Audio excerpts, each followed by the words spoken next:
మీరు చెప్తున్నా నారాయణ గారు కానీ హర్నాథపురంలో నేను ఇంటర్మీడియట్ చదువుకున్నప్పుడు నా స్నేహితులు నేను టెకబెట్లోని వినయ్ బాబు గారి దగ్గర నేను ట్యూషన్కి వెళ్తున్నప్పుడు ఎంపీసీకి నా స్నేహితులు కొంతమంది నారాయణ గారి దగ్గరికి వెళ్ళేవాళ్ళు. చిన్నపాటి 3 గదుల రూమ్లో కూర్చొని ట్యూషన్లు చెప్పే వ్యక్తి ఈ రోజున ఒక మంత్రి అయిపోయి నారాయణ జనరల్ హాస్పిటల్ అని ఇంత పెట్టే ఎదుగుదల ఉండాలి. ఒక కాంపిటీషన్ పెట్టుకో, నాకు అభ్యంతరం లేదు, కానీ not at the cost of government colleges, not at the cost of schools. ఇది చాలా బాధ కలిగిస్తుంది.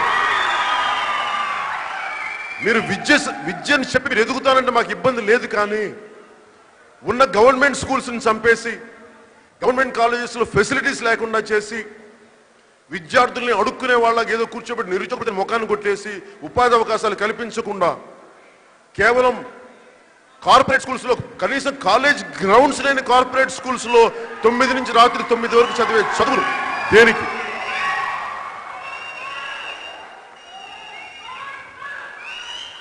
ప్రేరణ కలిగించే ఒక్క నిమిషం, థ్యాంక్ యూ.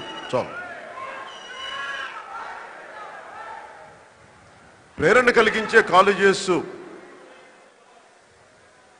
మనకి ఫ్యాకల్టీ లేకపోయినా కానీ కాన్సెప్చువల్ అండర్స్టాండింగ్ చెప్పగలిగే మనకి టీచర్స్ లేకపోవడం వల్ల స్వశక్తితో చదువుకున్న నాకు టీచర్స్ లేరు. ఎందుకంటే నాకు ఉన్న టీచర్స్ సరిపోలేదు.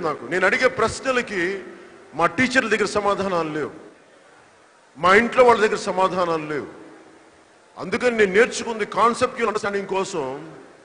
నెల్లూరులో మీకు చాలా మంది ఇప్పుడు బుక్ షాప్ లేదనుకుంటుంది, భవానీ బుక్స్ అని ఉండేది. అక్కడికి వెళ్ళి నేను పుస్తకాలు తీసుకుని చదివేవాడిని. For more updates please subscribe 99 TV Telugu.